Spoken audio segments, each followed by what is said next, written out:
सभी को मेरा बहुत बहुत नमस्कार और स्वागत है आपका वेव्स में। सेक्रेटरी होने के नाते मैं आपका स्वागत तो कल विधिवत हो ही चुका है, बट एक बारी मैं अपनी तरफ से करना चाहती थी। आप सब यहाँ आए, हमें बहुत अच्छा लगा और आगे भी हमसे जुड़िए, ये मेरा आपसे रिक्वेस्ट है कि हम इसी तरह वेव्स में आप सबका प्यार बना रहे।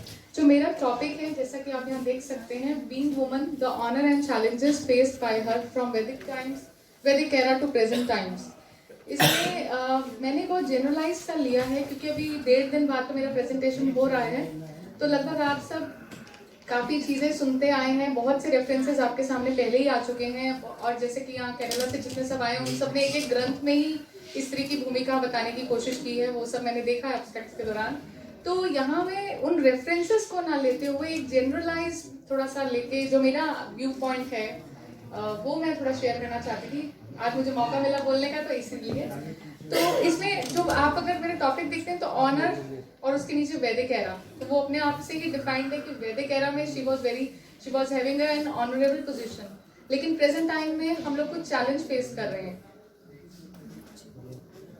Women achievers of present times कहने की जरूरत नहीं है, there are so many fields. कुछ भी कोई भी फील्ड आप उठा के देख लीजिए, आपके पास बहुत सारे नाम हैं। मैंने सिर्फ 5-6 नाम यहाँ लिए हैं, शायद हमारी स्मृति में भी नहीं है कि इतने सारे नाम हैं। तो I am not going through in details and discussing names of each and every field. लेकिन मेरे सामने जब मीडिया रिपोर्ट्स आती हैं, जैसा कि पद्मश्री अवार्ड्स मिल रहे हैं, सारी विमेन है स्पोर्ट्स में, या ये सारी जितनी भी न्यूज रिपोर्ट्स मैं दिखा रही हूँ सब 2019 की आफ्टर आवर कॉन्फ्रेंस जब अनाउंस हुई उसके बाद ये सब मीडिया रिपोर्ट्स मेरे सामने आई, तो मैंने कलेक्ट करना शुरू किया।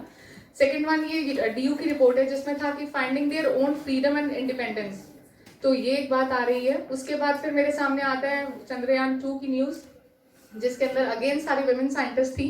उसके बाद हमारे सामने ये रिपोर्ट आती है जिसमें ये लिखा हुआ है कि जेंडर बायसनेस होती है जिसके कारण विमेन एंटरप्रेन्योर्स अपने काम नहीं उस तरह से कर सकती हैं। फिर उस तरह से इस तरह के इश्यूज भी हमारे सामने आते हैं जिसमें सबरीमाला इशू सबके सब जानते ही हैं। उसके बाद एक स्मृति ईरानी जी का चित्र हमारे सामने आता है, उसके बारे में भी थोड़ा सा कॉन्ट्रोवर्शियल स्टेटमेंट्स थी।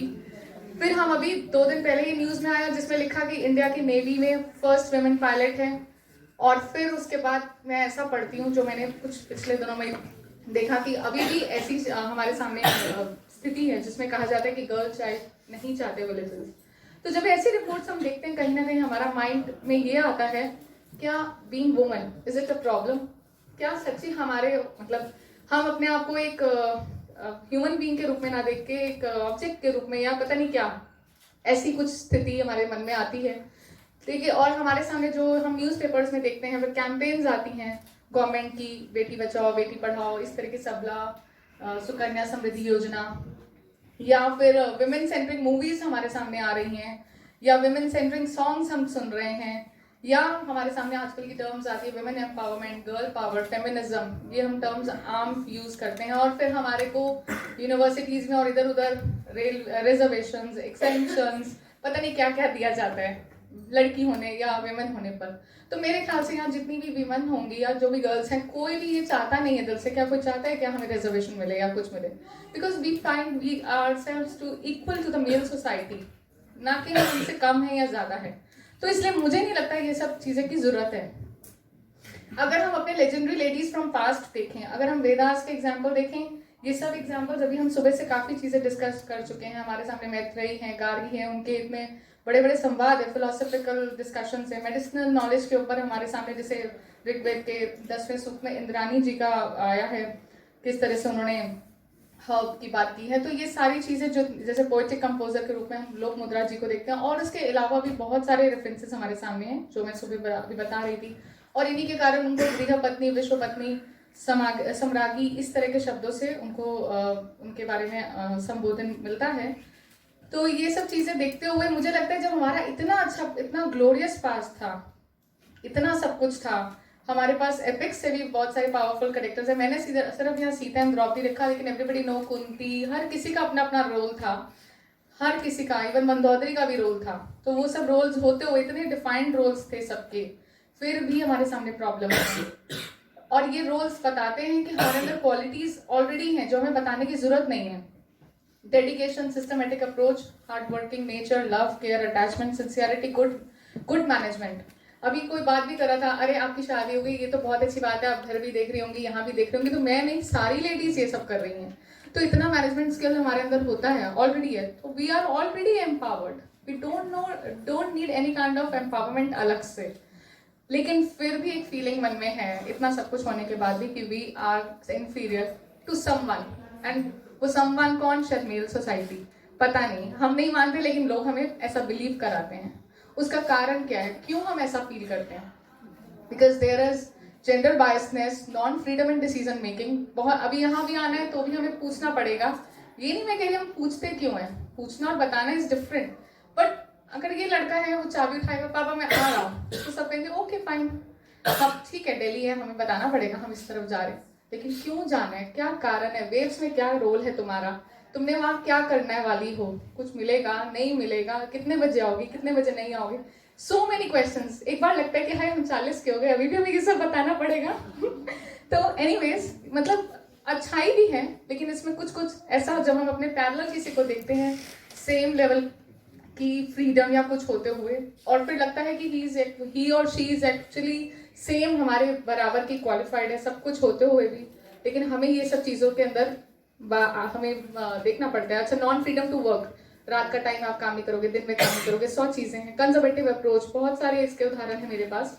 डिपेंडेंसी सबसे बड़ा एक वो लगता है कि सब कुछ अर्निंग होते हुए, क्वालिफाइड होते हुए, still we are considered as a dependable member in the family. तो दीज आर दी प्रॉब्लम्स, जिसके कारण मुझे लगता है these are the challenges which we face. इसके रीजंस क्या हैं जो मैं समझ पाई हूँ? बैकग्राउंड्स हैं, किस कल्चर से हम आए हैं, किस रीजन को हम बिलोंग करते हैं, एंड इकोनॉमिक में मेरा इकोनॉमिक डिस्पैरिटी से मेरा मतलब नहीं है, it's about like from we are from service background और बिजनेस बैकग्राउंड। हमेशा से एक, यहाँ मैं एक एग्जांपल दूंगी, अगर किसी लड़के ने पीएचडी किया है तो ही, अब तो वो बहुत कमा के ला रहा है, बहुत बढ़िया, बहुत ये। लड़की ने भी पीएचडी की है, कमा के ला रही है, लेकिन ठीक है कमा लो, घर तो देख लो साथ में, ऐसा हमेशा बोला जाता है। तो ये कुछ रीजंस हैं जो मुझे लगता है कि ये बहुत ज्यादा, अगर हम अपनी सोच को बदलें कि दोनों ने इक्वल पढ़ाई की है, जब हम बच्चों को पढ़ाते ही ऐसे हैं कि आपको पढ़ना है पढ़ना है पढ़ना, दोनों ने इंजीनियरिंग कर ली, तो सॉफ्टवेयर इंजीनियर सेम है, भले ही वो लड़का हो या लड़की हो। उसको हमें, मेरे को लगता नहीं कि उसको हमें जेंडर उस पर ऐसे देखना चाहिए, हमें सिर्फ उसे क्वालिफाइड लेवल पे ही देखना चाहिए कि दोनों अर्निंग मेंबर हो सकते हैं। लड़की की विलिंगनेस है, काम करे ना करे, लेकिन उसको भी बराबर वैसे ही समझना चाहिए। ये रीजंस लगते हैं मुझे। चाहिए क्या? इक्विनामिटी एंड प्रिविलेजेस, रीजन के ऊपर फोकस सर है, उसमें है थोड़ा सा प्रांतीय, वो मैं इसे थोड़ा सा अब समझ पा रही हूँ। Like I belong to Punjab, very openness, और जहाँ शादी हुई राजस्थान से हैं, तो वहाँ थोड़ा सा सिक्योर्ड उस तरह की थिंकिंग है। हरियाणा को भी हम इसमें काउंट कर सकते हैं। तो रीजनल बैकग्राउंड, कल्चरल बैकग्राउंड ये है। मेरी फैमिली में उधर बहुत ज़्यादा गर्ल्स को प्रेफरेंस दी जाती है, मतलब लड़की और लड़के में कोई फ़र्क ही नहीं है, बट इधर है कि नहीं नहीं क्वालिफाइड हो लेकिन बहू को फ़र्क है। तो ये चीज़ है, तो ये डिफरेंसेस हैं बैकग्राउंड्स के। तो उसके अंदर क्वालिफिकेशन होना और ये चीज़ को, अपनी मानसिकता को बड़ा करना, वो बहुत ज़रूरी है, नीडेड। लड़कियों को रिजर्वेशंस और एग्जाम्पशंस नहीं चाहिए, उनको इक्विनामिटी एंड प्रिविलेजेस चाहिए। लड़की कमा कर आई है, सिमिलरली उसको भी चाहिए कि मेरे को रेस्ट मिले, सब कुछ मिले, इक्विनामिटी। उसके अलावा सपोर्ट एंड कॉपरेशन चाहिए फैमिली का, हर तरह से एक्नॉलेजमेंट ऑफ क्वालिटीज, जो हमारे गुण हैं, जैसे लड़कों को प्रोत्साहन मिलते हैं, लड़कियों को भी बराबर मिले।